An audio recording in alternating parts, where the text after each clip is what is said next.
Welcome to Deluxe. We take a look at timeless classics, the world's most luxurious brands and beautiful people who stand the test of time. From Cartier diamonds to Audrey Hepburn, from James Bond to fast and classy cars, we explore ageless elegance. The Prince of Wales once famously called French jewellery house Cartier jewellers to kings, king of jewellers. And there is no better symbol of timeless luxury than a diamond by Cartier. Louis-François Cartier took over an existing jewellery workshop in Paris in 1847. But it was his gifted grandsons Louis, Pierre and Jacques who established the worldwide brand of Cartier.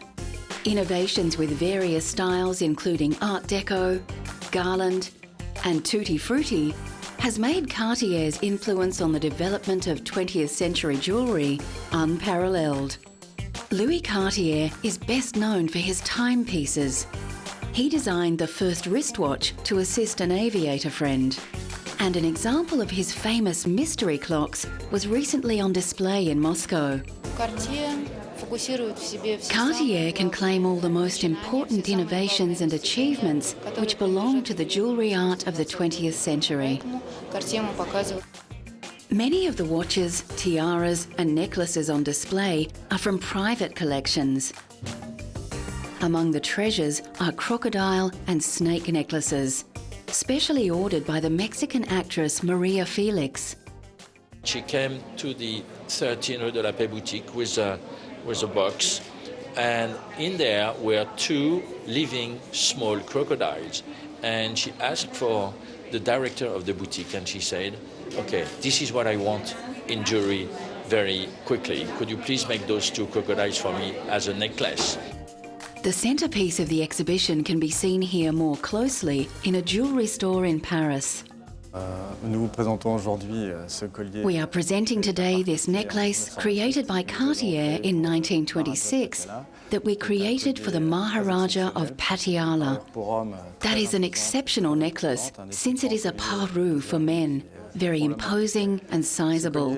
It is probably one of the biggest jewellery necklaces that has ever been made. Many of the original 2,900 diamonds were missing when the necklace was found in 1998, and Cartier plans a full restoration. Modern diamonds were on display in Los Angeles recently when Cartier launched its annual Love Day celebration with a love charity bracelet designed by 9 chosen ambassadors. 10% of sales go to the partnered organisations, and actor Hilary Duff chose a charity that helps meet the nutritional needs of children. My bracelet is a deep plum color, and my charity is called Blessings in a Backpack. And it's nice to be involved. Once the wartime rationing was lifted from Europe after the ravages of the Second World War, fashion houses bloomed into an age of elegance and opulence. This exhibition at London's Victoria and Albert Museum features over 100 gowns by Christian Dior, Christobel Balenciaga and Worth London, as well as many others. The exhibition concentrates on the so-called Golden Age of Couture between 1947 and 1957, when the combination of unrestrained style and craftsmanship turned these couturiers into world-famous names. I think the secret of Dior's success in the post-war period was that he was very familiar with the fashion industry. He'd worked for other major fashion houses before, Piaget and Lelong. So when he launched his new house in 1947, he knew exactly what he was doing. He was also very aware that everybody was fed up with wartime fashions, and so he created what Carmel Snow nicknamed the New Look. And this was a tremendously romantic look that appealed to women all over the world. There are several pieces on display by London-based couturiers such as Norman Hartnell and Hardy Amies. What was very interesting about London couture in the 1950s, as opposed to Parisian couture, was that the London designers focused on practical, wearable designs. tailoring was a great speciality. In fact, the tailors were so skilled in London that the Parisians sent their tailors over to see how it was done. 60 years after the launch of Dior's new look couture house, the market for haute couture is certainly much smaller. Still today, designers including British couturier John Galliano for Christian Dior continue to produce exquisitely detailed pieces, keeping the traditional skills of the couturier alive for a more modern clientele. Perhaps no one personifies elegance and timeless beauty more than the film star Audrey Hepburn. Born to an English father and a Dutch mother who was a former baroness, Hepburn has won Academy, Grammy, Emmy and Tony Awards for her stage and screen work. She also received the Presidential Medal of Freedom for her charity work. Hepburn is often considered to be one of the most beautiful women of all time. In the 1950s, she was not only one of the biggest film stars, but her elfin appearance and sense of chic was very influential in fashion at the time. Recently, the dress that Hepburn wore in one of her most famous roles as Holly Golightly in Breakfast at Tiffany's came up for auction. Hepburn said she found playing the eccentric Manhattan socialite hard, as she was an introvert and Holly Golightly an extrovert. The distinctive black dress perfectly suited the gamin figure of Hepburn and became a silhouette much admired and copied. It was made for her by Hubert de Givenchy. It's one of 3 known to still exist, and we're very, very, very lucky to have it. And it's being sold for charity, which is the City of Joy Aid, which helps orphans and the homeless in India. Hepburn died in 1993, but through the purchase of this special dress, admirers can buy a tiny piece of a legend. Coming up, timeless luxury on the runway in haute couture classics. Coco Chanel and Christian Dior are towering figures of 20th century fashion, and the timeless luxury that they created influenced all modern designers. One of the most glamorous women of her time, Chanel was born in a poorhouse. She opened her first shop in Paris in 1913 and became so influential, she was named in Time magazine's 100 most influential people of the 20th century. German designer Karl Lagerfeld has designed for Chanel since 1983, and his designs continue the pursuit of expensive simplicity that Coco began decades earlier. At his most recent show, Lagerfeld outlined his particular attitude to the design of luxury.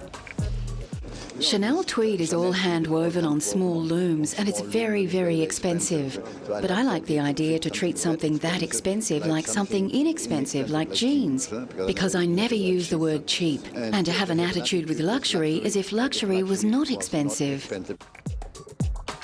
Lagerfeld's latest project has been to commission 20 leading contemporary artists to create works of art based on Chanel's iconic quilted handbag. The mobile art exhibition will tour for 2 years.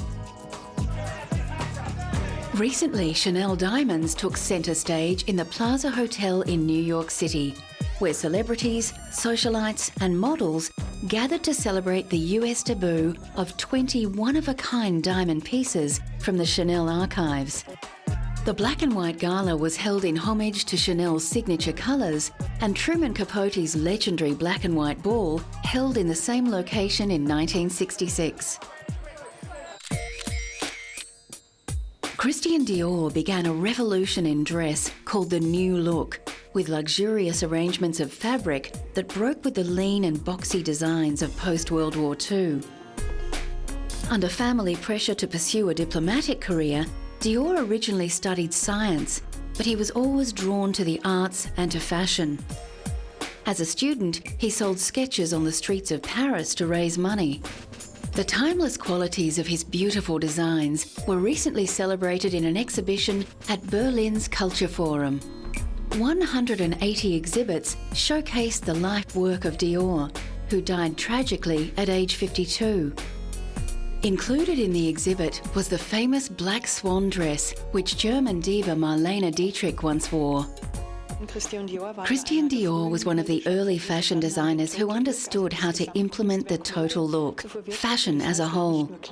This means that he not only incorporated clothes into his haute couture for his collection, he also designed accessories and intensively dealt with fashion jewellery. John Galliano is the current head of design at Christian Dior. Born in Gibraltar and raised in London, Galliano has been at the Paris fashion house since 1996, and his theatricality and love of seduction has been famously successful for Dior. Here, his haute couture Paris show is faultless in its invocation of beauty, luxury and elegance. The reason why Christian Dior has so much success with Galliano after 10 years is because Galliano brings to the House of Dior his creativity, his modernity, and he respects the heritage of Mr. Dior.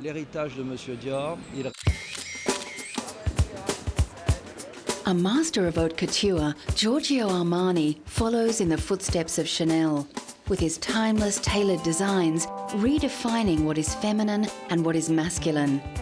Italian-born Armani began as a designer in well-known fashion house Nino Cerruti Jimenez, before beginning his own label in 1974. In 1975, he introduced women's wear, and his simple, clean lines became instant classics, making him the richest and most successful Italian designer ever.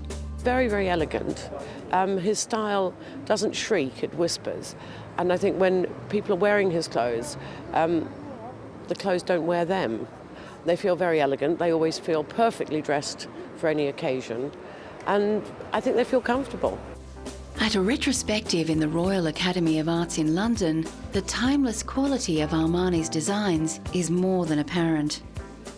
If you bought sort of a navy or a beige or a black Armani trouser suit, you'd probably still be wearing it in 10 or 15 years. I mean, you may change the t-shirt or whatever you put underneath it, but essentially the trouser suit or the skirt suit would really last almost a lifetime.